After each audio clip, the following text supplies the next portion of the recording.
काम तो मिल गया है, वो क्या कर रहा है इस देश में, उनका क्या काम है? कोई काम ही नहीं है उनका, उनके लिए तो अलग देश दे दिया गया। ये जो तर्क, ये जो एक कुतर्क, ये जो एक झूठ, एक नफरत, ये जो लगातार इस देश में प्रचार होता है, तो जरा आप सोचिए कि जिस समय एक्चुअली देश का बंटवारा हो रहा था, उस समय क्या ये विचार नहीं था? ये विचार था। उस समय भी कुछ लोग यही सोचते थे कि अगर वो पाकिस्तान हो गया तो हमें इस देश को हिंदुओं का देश बोल देना चाहिए और ये हिंदू राष्ट्र घोषित कर देना चाहिए।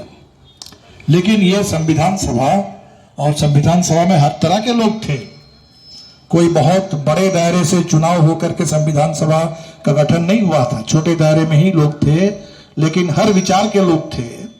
तो संविधान सभा के एक महत्वपूर्ण निर्णय संविधान सभा ने उस समय लिया कि हम इस देश को, ठीक है, ये धर्मनिरपेक्ष शब्द जो है, ये शब्द आपके 74 में अमेंडमेंट के जरिए घुसाया गया, लेकिन उस शब्द की जो भावना है, उसके साथ जो विचार जुड़े हैं, जो उसूल है, जो सिद्धांत है, वो सब उसी समय से है, बिल्कुल उसी समय से है कि ये देश एक धर्मनिरपेक्ष देश होगा। धर्मनिरपेक्ष का या पंथ निरपेक्ष, उसका मतलब क्या है? उसके 2-3 मतलब है कि जो राज्य है, राज्य का अपना कोई धर्म नहीं होगा, व्यक्तियों का धर्म होगा, नागरिकों का धर्म होगा, लेकिन जो राज्य है उसका अपना कोई धर्म नहीं होगा।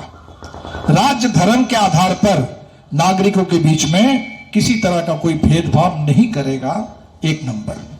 दूसरा है कि व्यक्तियों को अपने अपने हिसाब से धर्म का पालन करने की आजादी रहेगी, और इसमें, इस आजादी में यह बात भी शामिल है, यह बात भी शामिल है कि अगर आप धर्म बदलना चाहते हैं तो आप बदलने का हक भी आपके पास है।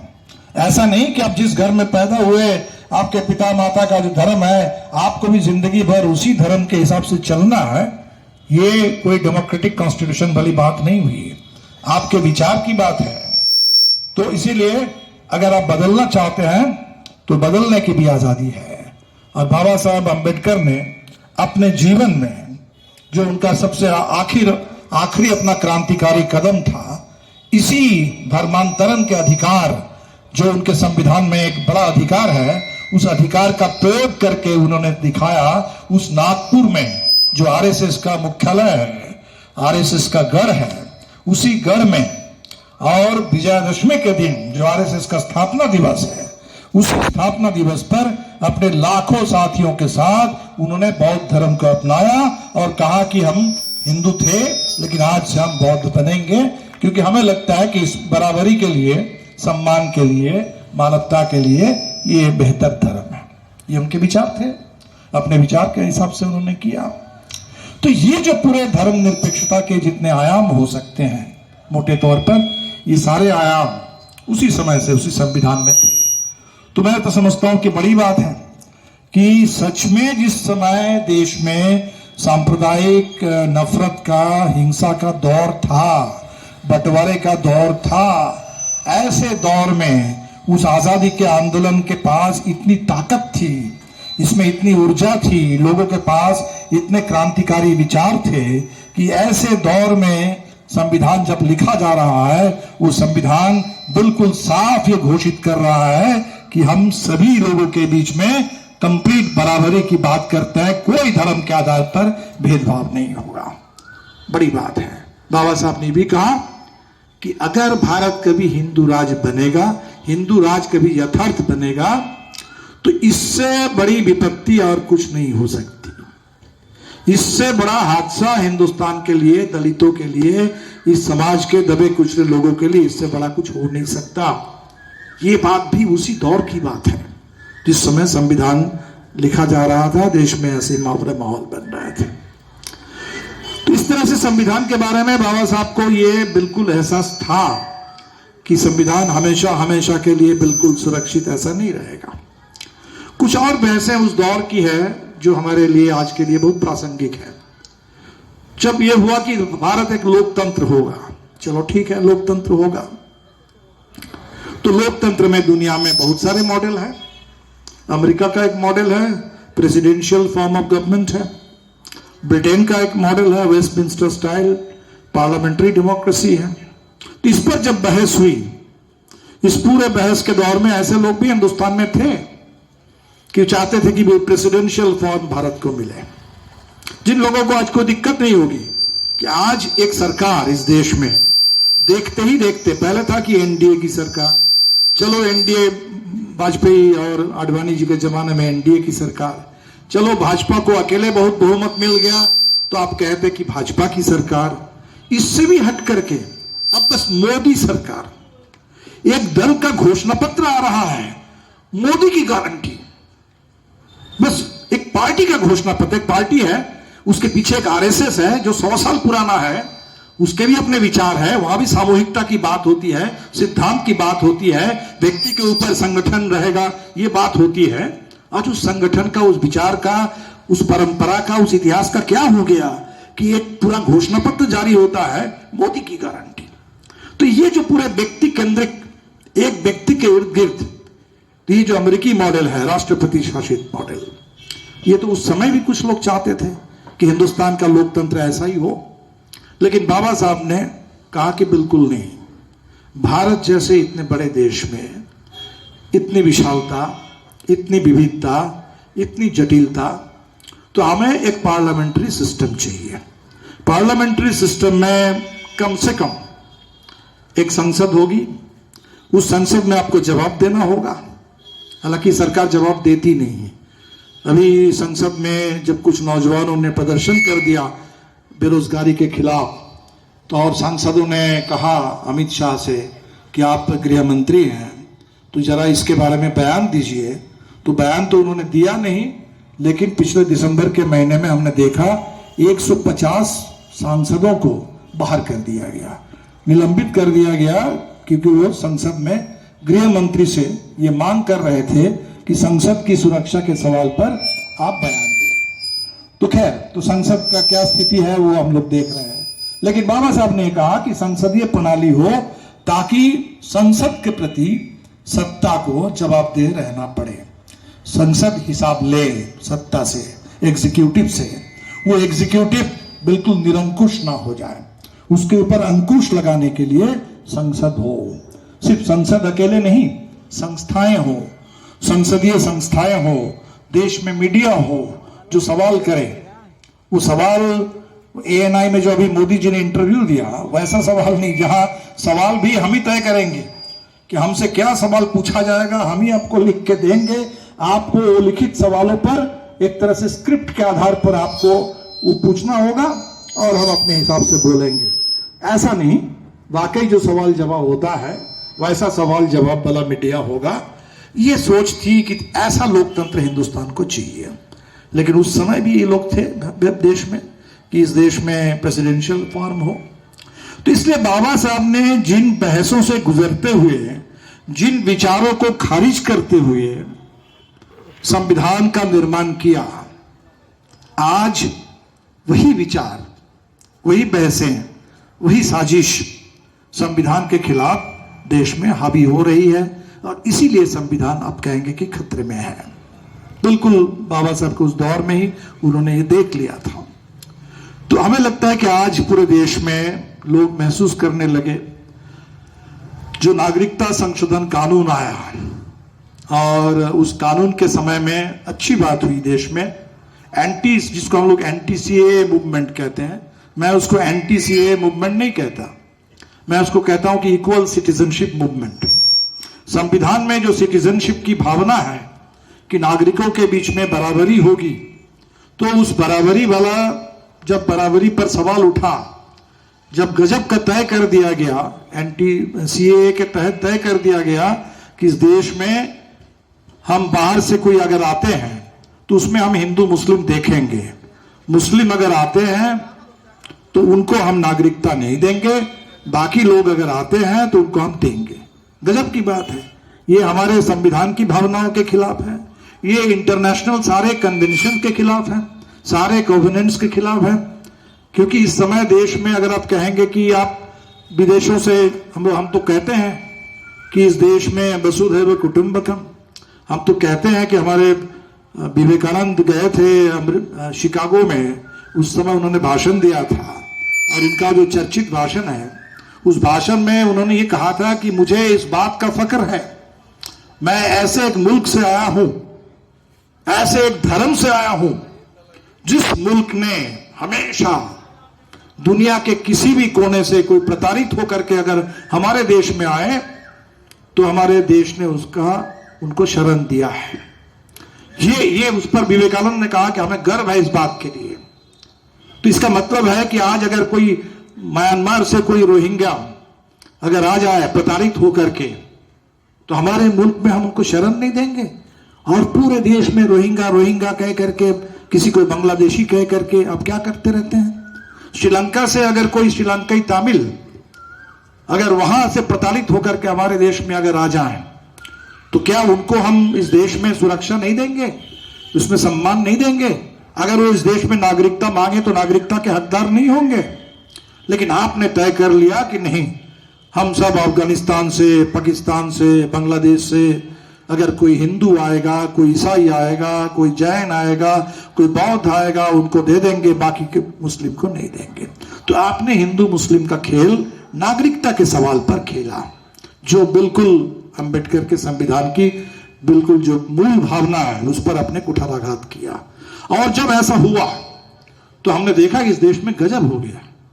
ये जो शाहीन बाग से आंदोलन खड़ा हुआ, उसमें दो बातें आपने देखी होगी कि एक तो तिरंगा झंडा, वो झंडा लेकर के लोग निकल पड़े, वो झंडा, आजादी का झंडा, वो एक तरह से प्रोटेस्ट का झंडा बन गया।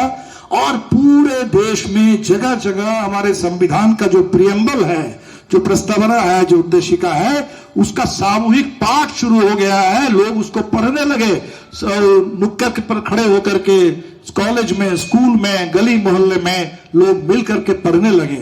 तो संविधान पर लोगों की नजर गई। संविधान को जो हम लोग मान के चलते थे, टेकिंग इट फॉर ग्रांटेड कि भाई संविधान तो है और क्या सोचना है, तो लेकिन पहली बार हिंदुस्तान को लगा कि संविधान लेकिन खतरे में हो सकता है। और इसीलिए तब संविधान की जो मूल भावना है, we the people of India, we the people of India, जहां से संविधान आता है, तो अगर संविधान कभी खतरे में हो तो we the people of India, हमारा ही ये फर्ज बनता है, हमारा ही बिल्कुल ये काम बनता है कि हम फिर इस संविधान के पक्ष में, संविधान की भावनाओं के पक्ष में खड़े हो। ये काम उस नागरिकता कानून आंदोलन के साथ साथ हुआ। कल हम एक यूट्यूब पर सुन रहे थे, आप लोगों से भी गुजारिश करेंगे कि मौका लगे तो देखिएगा। द हिंदू अखबार है, उस अखबार का भी एक यूट्यूब चैनल है, और उस यूट्यूब चैनल में मोहन गोपाल, जो बेंगलोर के नेशनल लॉ स्कूल के पुराने डायरेक्टर रहे हैं, देश के बड़े लीगल ब्रेन हैं, तो उन्होंने एक घंटे का एक चर्चा है, constitution as a site of struggle, संविधान वो एक संघर्ष का मैदान है। संविधान ऐसे ही नहीं आया, बहुत संघर्षों से आया है। और संविधान के अंदर भी, देश के अंदर जो विचारों के संघर्ष है, जो अलग अलग इस देश के अलग अलग हिस्से हैं, बहुत सारे लोगों में अपने, हो सकता है उनके स्वार्थ का भी टकराव हो, उनके हितों में भी कोई टकराव हो, तो इस पूरे मामले को कैसे कंडक्ट करना है, एक स्ट्रगल मतलब एक डेमोक्रेटिक स्ट्रगल, कि मुझे भी स्ट्राइक किया कि ये जो शब्द है, we the people of India having solemnly resolved to constitute India. संविधान ये नहीं कहता है कि सदियों से देश है, बिल्कुल, सदियों से सभ्यता है, बिल्कुल है, हजारों साल से बहुत कुछ है, लेकिन संविधान वह चीज है जो हजारों साल से नहीं था, वो बिल्कुल एक नई चीज है, वो है संविधान। और जिसके आधार पर आज जिस हिंदुस्तान का निर्माण हुआ है, संविधान के आधार पर, यह हिंदुस्तान सदियों से, हजारों साल से नहीं था। इसके बहुत सारे आयाम थे, इसके बहुत सारी बातें थी, लेकिन संविधान ने एक नई चीज क्रिएट किया। इसीलिए कहा कि having solemnly resolved to constitute India. इसका मतलब इंडिया अगर पहले से ही सब कुछ था, तब कॉन्स्टिट्यूट इंडिया की बात क्यों आई? हम इंडिया को कॉन्स्टिट्यूट कर रहे हैं, constitute into democratic sovereign socialist secular Republic. तो इस रिपब्लिक के रूप में, एक गणराज्य के रूप में, एक लोकतंत्र के रूप में हिंदुस्तान नहीं था। आज जो कहा जाता है कि आप लोकतंत्र की जननी है, हजारों साल से सब कुछ है, वो ठीक है, सुनने में अच्छा लगता है कि बहुत दिनों से बहुत विचार थे, लेकिन ये आधुनिक हिंदुस्तान ये इस संविधान से बना है। तो बाबा साहब को बिल्कुल ये साफ आइडिया था कि ये खतरे में रहेगा। और एक काम तो बाबा साहब ने अपनी जिंदगी में बहुत जबरदस्त उन्होंने किया। जिस समय से बाबा साहब की यात्रा शुरू होती है, जब वो पढ़ करके आए, इकोनॉमिक्स की डिग्री लेकर के आए, लॉ की डिग्री लेकर के आए, इंग्लैंड से डिग्री लेकर के आए, अमेरिका से डिग्री लेकर के आए, भारत के उस दौर के सबसे पढ़े लिखे माने विद्वान लोगों में थे। तो 1927 जिस साल को मैं मानता हूं कि द अराइवल ऑफ अम्बेडकर, उससे पहले भी अम्बेडकर थे, बहुत सारा उस पहले भी उन्होंने संघर्ष किया, लेकिन दो बहुत निर्णायक कदम 1927 में बाबा साहब ने उठाए, जिन कदमों ने बाबा साहब को बाबा साहब बनाया और देश के इतिहास को बदल दिया। उसमें एक था महार सत्याग्रह, मार्च 1927 में।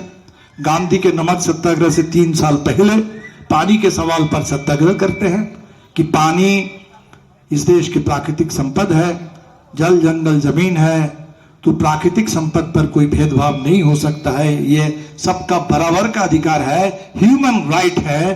तो पानी पर दलितों का अधिकार, पानी पर इंसान का अधिकार, इस अधिकार को उन्होंने उस सत्याग्रह के जरिए असर्ट किया। दूसरा, उसी साल के अंत में 27 के अंत में दिसंबर महीने में मनुस्मृति का सार्वजनिक रूप से उन्होंने दहन किया। उस समय संविधान नहीं बना था, लेकिन संविधान बनने से पहले जिसको आरएसएस के लोग संविधान बनाना चाहते थे, जिस मनुस्मृति को, और आज भी अगर उनके मन की बात पूछी जाए लोगों से, कहीं सुनने को आपको मौका मिले, तो वही है कि मनुस्मृति ही इस देश का असली संविधान है। तो 1927 में आजादी के 20 साल पहले उसका सार्वजनिक रूप से दहन करके बाबा साहब ने कह दिया ये गुलामी का दस्तावेज है, ये कोड है स्लेवरी का, ये आधुनिक देश का कोड नहीं हो सकता है। इस देश के दलितों के लिए, इस देश के दबे कुचलों के लिए, इस देश की आधी आबादी महिलाओं के लिए ये गुलामी का कोड है। तो उसको खारिज करते हुए तो बाबा साहब अपने इसमें बहुत साफ थे कि किन विचारों को खारिज करना है, किन विचारों को खारिज करते हैं, वो खारिज करते हुए कैसे बढ़ते हैं। उस दौर में जब कॉन्स्टिट्यूएंट असेंबली बना और बाबा साहब को ड्राफ्टिंग कमेटी का चेयरमैन बना दिया गया, तो बाबा साहब ने कहा हमने तो ये सोचा नहीं था, हमने तो सोचा था कि इस कॉन्स्टिट्यूएंट असेंबली में जो दलितों का पक्ष है, हम इस पक्ष को रखेंगे, इस बात को हम लोग रखेंगे। और उस समय उनके पास एक संगठन था शेड्यूल कास्ट फेडरेशन के नाम से, इससे पहले इंडिपेंडेंट लेबर पार्टी का भी एक दौर था। तो शेड्यूल कास्ट फेडरेशन की ओर से एक मेमोरेंडम कॉन्स्टिट्यूएंट असेंबली को दिया गया और वो स्टेट एंड माइनॉरिटीज के नाम से वो डॉक्यूमेंट है बाबा साहब का, जो संविधान के बारे में बाबा साहब जो चाहते थे। बाद में उन्होंने कहा कि हम जो चाहते थे वो संविधान हम लिख नहीं पाए, हमको तो जो परिस्थिति थी, इस परिस्थिति में जो संतुलन था, उस संतुलन के आधार पर जो मैक्सिमम हो सकता था, मैक्सिमम हमने किया। लेकिन वो जो विचार बाबा साहब का था आपके स्टेट एंड माइनॉरिटीज में जो साफ है, उसमें साफ विचार दिखता है कि बाबा साहब जहां तक अर्थव्यवस्था की बात है, आर्थिक दृष्टि से अगर देखें तो समाजवाद के पक्षधर थे, बिल्कुल सोवियत यूनियन के भी पक्षधर थे इकोनॉमिक मामलों में, कि ये जो राष्ट्रीयकरण हो, योजनाएं बने और स्टेट अधिकारों की गारंटी करे, शिक्षा हो, स्वास्थ्य हो, रोजगार हो, इन सवालों पर स्टेट वेलफेयर स्टेट के रूप में काम करे, जनता के अधिकारों की गारंटी करे, बिल्कुल ये चाहते थे। जहां सोवियत यूनियन से उनका अंतर था कि सोवियत यूनियन की जो राजनीतिक सिस्टम था, जिसको बाबा साहब ने कहा कि ये भी लोकतांत्रिक नहीं है, तो उस जगह पे वो चाहते थे कि पार्लियामेंट्री डेमोक्रेसी और सोशलिस्ट इकोनॉमी, अगर ये दोनों को एक जगह लाना संभव हो, तो बाबा साहब की कोशिश थी स्टेट एंड माइनॉरिटीज में कि बिल्कुल एक सोशलिस्ट इकोनॉमी हो और पार्लियामेंट्री डेमोक्रेसी हो। तो ये सोशलिस्ट इकोनॉमी तो हमारे जब संविधान लिखा गया उसमें उस तरह से आ नहीं पाया। वो राष्ट्रीयकरण की बात, directive principle of state policy में कुछ बात आई, लेकिन उस तरह से बात आई नहीं। हमारे संविधान की ये भी विडंबना है कि राइट टू प्रॉपर्टी है, लेकिन राइट टू वर्क ये आज भी हमारे संविधान में फंडामेंटल राइट के रूप में नहीं दर्ज है। तो ये संविधान में इसलिए बाबा साहब ने माना था कि संविधान को लीजिए, संविधान को एक हथियार के रूप में, एक औजार के रूप में लीजिए, आगे बढ़िए और जो सामाजिक और आर्थिक गैर बराबरी है उस पर चोट कीजिए। तो ये बात बिल्कुल सही है कि सामाजिक आर्थिक गैर बराबरी बढ़ती रहेगी, वो एक वोट की बराबरी लेकर के हम क्या करेंगे, उसका कोई मतलब नहीं रह जाएगा। तो आज हम उस खतरे के सामने हैं। जो चुनाव हमारे देश में डेमोक्रेसी के नाम पर क्या है, एक पार्लियामेंट्री सिस्टम है और हर 5 साल बाद चुनाव होते हैं। शेष अगर आप अधिकारों की बात करेंगे, नागरिक आजादी की बात करेंगे, वो बहुत सुरक्षित नहीं है। उसको लेकर तो भी लड़ना पड़ेगा कि अधिकार बढ़े, ये अंग्रेजों के नक्शे कदम पर देश ना चले। भगत सिंह ने जो आगाह किया था कि गोरे अंग्रेज की जगह पर कोई भूरे अंग्रेज आकर के इस देश में सत्ता ना हड़प ले, तो ये हमें तो लड़ना पड़ेगा इस देश में। यूएपीए जैसा कानून, ये पीएमएलए जैसा कानून, जहां नेचुरल जस्टिस कि जब तक आप गुनाहगार साबित नहीं हुए, गुनाह साबित नहीं हुआ, तो तब तक आप इनोसेंट हैं। लेकिन आप ही को अगर कह दिया जाए साहब आपको हमने आरोप लगा दिया, आप साबित करो कि आप इनोसेंट हैं। ईडी तो ऐसा है कि पीएमएलए में वो आपको बताएगा भी नहीं कि आपके ऊपर इल्जाम क्या है, इल्जाम नहीं बताएगा, मनी ट्रेल के बारे में कुछ नहीं पता चलेगा, लेकिन आपको साबित करना पड़ेगा। तो ये तो पूरी तरह से इन्वर्टेड जस्टिस है, इन्वर्शन ऑफ जस्टिस है। नेचुरल जस्टिस को उलट दिया गया कि जो अधिकार होना चाहिए। तो ये तो सारा संघर्ष की बात है। हमारे संविधान में वो लोकतंत्र जो है वो बहुत सुरक्षित नहीं है, लेकिन कम से कम एक पार्लियामेंट्री सिस्टम और हर 5 साल बाद चुनाव, जिस चुनाव को लेकर के कभी कभार सवाल उठते थे, कभी बूथ कब्जा को लेकर भी सवाल उठा, कभी रिगिंग को लेकर सवाल उठे, कभी बंगाल में उठे, कभी किसी और स्टेट में उठा, लेकिन मोटे तौर पर हम लोग मान के चलते थे कि भारत का जो एक इलेक्टोरल सिस्टम है, ये सिस्टम एक विश्वसनीय सिस्टम है। आज खतरा ये हो गया कि वो जो पार्लियामेंट्री सिस्टम था वो डिसफंक्शनल है। पार्लियामेंट में प्रधानमंत्री आते ही नहीं है, पार्लियामेंट में बहस चल रही है, प्रधानमंत्री आते नहीं है, जवाब नहीं देते हैं। मणिपुर जल जाए कुछ बोलेंगे नहीं उस पर, कुछ भी सवाल हो देश में, कोई बहस हो, बोलेंगे ही नहीं कि राजा को बोलना नहीं है इन सवालों पर। आप कौन होते हैं राजा से सवाल जवाब मांगने वाले हैं। तो पार्लियामेंट को तो बिल्कुल एक तरह से लग रहा है कि वो दरबार बना दिया गया, वो दरबार है। पार्लियामेंट बिल्डिंग जो अभी कोरोना काल के बाद पार्लियामेंट बिल्डिंग की, नए बिल्डिंग की अभी इस समय तत्काल कोई आवश्यकता भी नहीं थी। पुरानी बिल्डिंग हमारे बिल्कुल सही सलामत थी और उसमें अगर डिलिमिटेशन के बाद कुछ संख्या भी बढ़ जाए तो बढ़ी हुई संख्या के लिए भी जगह उसमें थी, लेकिन तय कर लिया गया कि अभी इसी समय सेंट्रल विस्टा बनाना है। वो चाहते हैं कि पुराने जमाने में कोई राजा, कोई सुल्तान, वो याद करते हैं कि फलाना के जमाने में ये बना था, वो बना था, तो मोदी जी के नाम पर क्या रहेगा कि उन्होंने ये बनाया था, पार्लियामेंट बना था। तो पार्लियामेंट बना, और पार्लियामेंट जब बना वहां एक सेंगोल लाया गया जो राजा का प्रतीक है। तमिलनाडु में राजतंत्र है, राजतंत्र में राजदंड है, उसको अप्लाई। और जो आपका एक राजकीय आयोजन था जहां बिल्कुल एक राष्ट्रपति को होना चाहिए, पॉलिटिकल ढंग से होना चाहिए, स्टेट के फंक्शन था, स्टेट के फंक्शन को लगा कि कोई धार्मिक फंक्शन बन गया है। सारे वो तमिलनाडु से वो पुरोहितों को, पुजारियों को लाया गया, वो सेंगोल दे रहे हैं। तो जिसको होना था राजकीय, जिसको होना था एक पॉलिटिकल स्टेट इवेंट, उसको बना दिया गया रिलीजियस इवेंट। और जो था रिलीजियस इवेंट 22 जनवरी को मंदिर का उद्घाटन उसमें करते हैं, आते लोग, उसको बना दिया गया पूरी तरह से एक स्टेट का इवेंट, एक पॉलिटिकल इवेंट। वो प्रधानमंत्री और कोई दिख नहीं रहे वहां। तो ये तो पूरा उलट दिया गया इस देश के अंदर। जो संसदीय लोकतंत्र की गरिमा थी वो तो लगातार खत्म हो रही है। लेकिन जो चुनाव था, अब ये चुनाव पर भी सवाल आ गया है। चुनाव आयोग के बारे में सुप्रीम कोर्ट ने कहा कि चुनाव आयोग ऐसा होना चाहिए चुनाव आयोग ऐसा होना चाहिए, चुनाव आयुक्त कोई हो वो ऐसा होना चाहिए कि प्रधानमंत्री से भी सवाल करने में उनको डर नहीं लगना चाहिए। अगर कोई कोड ऑफ कंडक्ट उन्होंने वायलेट किया तो कहेंगे डंके की चोट पर कि आपने गलत किया है। तो लेकिन इसीलिए उन्होंने कहा कि भाई चुनाव आयोग के चयन के लिए जो 3 लोगों की समिति बने, प्रधानमंत्री हो, ठीक है, कोई बात नहीं, विपक्ष के नेता हो और चीफ जस्टिस को ले लीजिए, 3 लोगों की कमेटी बनेगी। इस चुनाव आयोग की निष्पक्षता पर लोगों को भरोसा होगा। चुनाव आयोग ने कहा, सुप्रीम कोर्ट ने, और बिल्कुल इसको बदल करके इन्होंने कानून बना दिया कि नहीं साहब, इसमें जो 3 लोगों की कमेटी बनेगी उसमें प्रधानमंत्री होंगे, प्रधानमंत्री अपने एक मंत्रिमंडल के और एक सदस्य का चयन करेंगे, तो 2 मंत्रिमंडल से होंगे और एक विपक्ष का नेता हो, कोई फर्क नहीं पड़ता है, हमेशा 2/3 बहुमत हमारे पास में होगा और चुनाव आयोग वही होगा जो हम चयन करेंगे और चुनाव आयोग वही करेगा जो हम चाहेंगे कि चुनाव आयोग इस तरह से चले। तो इस देश में चुनाव आयोग की निष्पक्षता आपने खत्म कर दी। ये जो इलेक्टोरल बॉन्ड जिसके बारे में चुनाव आयोग ने, सुप्रीम कोर्ट ने कहा कि संविधान विरोधी, और आज मोदी जी कह रहे हैं कि भाई हमने तो जिसको लाने के लिए किया गया कि इसमें लोगों को पता नहीं चलेगा, कोई पारदर्शिता नहीं होगी।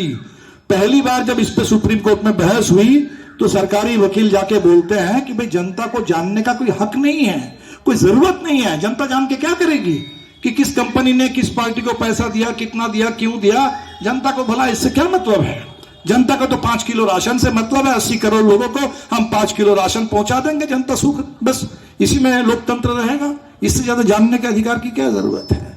तो जब आप ये कोशिश कर रहे थे, बता रहे थे सुप्रीम कोर्ट को जनता को जानने का हक नहीं है, जब सुप्रीम कोर्ट ने कह दिया कि स्टेट बैंक से कि आप बताओ पूरा हिसाब दो, तो आपने कहा स्टेट बैंक को अपने आगे कर दिया, दुनिया इंडिया का सबसे बड़ा बैंक, वो कहता है कि साहब इतना हिसाब देने में हमको बहुत समय लगेगा, 30 जून को देंगे, चुनाव हो जाने दीजिए उसके बाद देंगे। इसके बाद भी जब उसने दिया तो आधा अधूरा दिया, उसका जो सीरियल नंबर था, यूनिक कोड नंबर था, कोड नंबर नहीं दिया। इतने बार डांट लगाने के बाद तब जाकर के आई। तो बात तो बिल्कुल साफ थी कि सरकार नहीं चाहती थी कि जनता को पता चले, और आप मोदी जी इंटरव्यू दे रहे हैं, कह रहे बताओ ये इलेक्टोरल बॉन्ड हमने इसीलिए तो लाए थे ताकि लोगों को पता चले कि भाई किसने पैसा दिया, किन को दिया, नहीं तो पता थोड़ी चलता था देश में। तो ये जो झूठ बोल रहे हैं, तो ये इलेक्टोरल बॉन्ड आप देख लीजिए कि अगर इलेक्शन ऐसा इलेक्शन कमीशन के जरिए होगा, ऐसे इलेक्टोरल बॉन्ड से जो 8,500 करोड़ इकट्ठा किया गया, इस पैसे के बल पर होगा, और ये ईवीएम मशीन जिस पर आज भी सुनवाई हो रही है, ईवीएम और वीवीपैट, जिस मशीन पर शुरू से लोग कह रहे हैं कि भाई हमें तो भरोसा नहीं है, और भाजपा वाले जब विपक्ष में थे तो सबसे ज्यादा यही बात कहते थे। आडवाणी जी जब 2009 के चुनाव हारे तो उनके लोगों ने किताब लिख डाली ईवीएम के खिलाफ, आडवाणी जी ने उसका फॉरवर्ड लिखा, और तब सारे लोग चले गए चुनाव आयोग के पास कि साहब ये ईवीएम भरोसेमंद नहीं है। तो चुनाव आयोग ने पूछा कि तब क्या करना होगा, तो साहब और एक मशीन लगा दीजिए, साथ में एक वीवीपैट ला दीजिए। तो कर दिया चुनाव आयोग ने वीवीपैट, वीवीपैट जिसका मतलब है voter verifiable paper audit trail. Voter verify करेगा, वोटर के हाथ में पर्ची होगी, पर्ची देख करके वोटर को ये संतुष्टि होगी कि वोट हमने जिनको दिया था, जिस सिंबल पर दिया था, वोट वहीं पर गया है। उस पर्ची को डालेंगे एक बॉक्स में, अब उसको वो वोटर वेरीफाइड पेपर हुआ, उस पेपर की स्लिप की आप गिनती करो। तो आज उस पर सुप्रीम कोर्ट ने जब चुनाव आयोग से पूछा, चुनाव आयोग बहानाबाजी कर रहा है, और ये सुनवाई शायद आज भी सेकंड डे थी, सुनवाई चल रही है। तो ये जो ईवीएम है, इलेक्ट्रॉनिक वोटिंग मशीन, लोग कह रहे हैं कि इलेक्ट्रॉनिक वोटिंग मैनिपुलेशन, ईवीएम जो है मशीन क्या है, लेकिन मैनिपुलेशन तो एक दिखता है। तो अगर चुनाव को लेकर के ये election commission, EC, electoral bond, EB, वो क्या है, एनफोर्समेंट डायरेक्टरेट, जिसके बारे में लोग कह रहे हैं वो संविधान, आज उसी जिस संविधान के प्रियम्बल को लेकर के पूरे देश के लोग खड़े हो गए थे सीएए के खिलाफ आंदोलन में, तो आज इस संविधान को, जिसको एक जमाने में हमने आजादी के आंदोलन में आजादी को मिली और आजादी के साथ साथ लोकतंत्र मिला, संविधान मिला, तो we took it for granted. लेकिन आज जब वो खतरे में है, हमारे देश के लोकतंत्र खतरे में है, ये संविधान खतरे में है, लोकतंत्र और संविधान अगर खतरे में होगा तो आधुनिक हिंदुस्तान खतरे में है। ऐसे दौर में हिंदुस्तान जो उठ खड़ा हो रहा है इस चुनाव में, तो लोगों के पास अपना सबसे बड़ा हथियार वही बाबा साहब अम्बेडकर का संविधान है। उनके पास जो हथकंडे हैं वो संविधान विरोधी है। सारे अतिक्रम जो हथकंडे हैं वो संविधान विरोधी हैं। कुछ मामलों में सुप्रीम कोर्ट ने खुल के कह दिया कि अनकॉन्स्टिट्यूशनल है। तो अनकॉन्स्टिट्यूशनल हथकंडों को लेकर के सत्ता में बने रहने की पुरजोर कोशिश एक तानाशाह कर रहा है। एक तानाशाही इस देश के ऊपर खुद को हमेशा हमेशा के लिए थोप देना चाहती है। लेकिन इस देश की जनता जिनको पिछले 70-75 साल से इस लोकतंत्र का एक प्रैक्टिकल एक्सपीरियंस मिला है कि इस लोकतंत्र में बहुत कमी है, बहुत कमजोरी है, बहुत सारे अधिकार नहीं हैं, लेकिन लड़ने के लिए, एक बेहतर जिंदगी के लिए, एक बेहतर कल के लिए, अधिकारों के लड़ने के लिए एक मंच तो है, एक जगह तो है। तो जो जगह हमारे पास है, जो मंच हमारे पास है, कोई अगर इसको हमसे छीनने की कोशिश करे तो हमें लगता है कि आज हिंदुस्तान कतई इसकी इजाजत नहीं देगा। और इसीलिए इस चुनाव में सबसे बड़ा मुद्दा इस बार के चुनाव में बन गया है कि ये संविधान को बचाने वाला चुनाव है।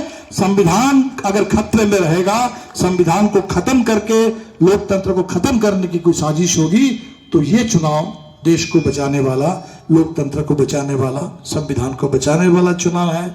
और बाबा साहब, मोदी जी कहते हैं कि बाबा साहब भी आएंगे तो संविधान खत्म नहीं कर पाएंगे। मोदी जी को शायद पता नहीं है कि बाबा साहब कहीं गए नहीं हैं। बाबा साहब के संविधान हमारे बीच में है, बाबा साहब के विचार हमारे लोगों के बीच में है।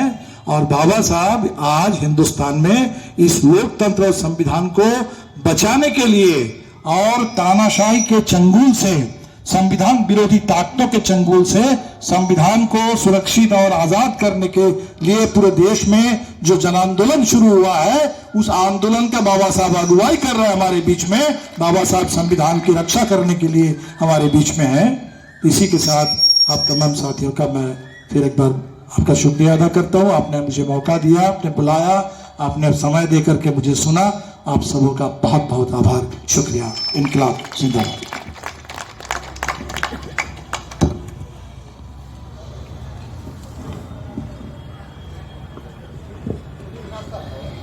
कॉमरेड दीपंकर जी को बहुत बहुत धन्यवाद। अब हम लोग अगर किन्हीं के मन में कोई सवाल हो तो कर सकते हैं। इसके पहले कि हम रामजीवन सिंह जो पटना हाई कोर्ट के अधिवक्ता हैं और इंडियन एसोसिएशन ऑफ लॉयर्स के बिहार ब्रांच के जनरल सेक्रेटरी रामजीवन सिंह को 5 मिनट में, बल्कि 4 मिनट में ही खत्म करने के लिए आमंत्रित कर रहे हैं।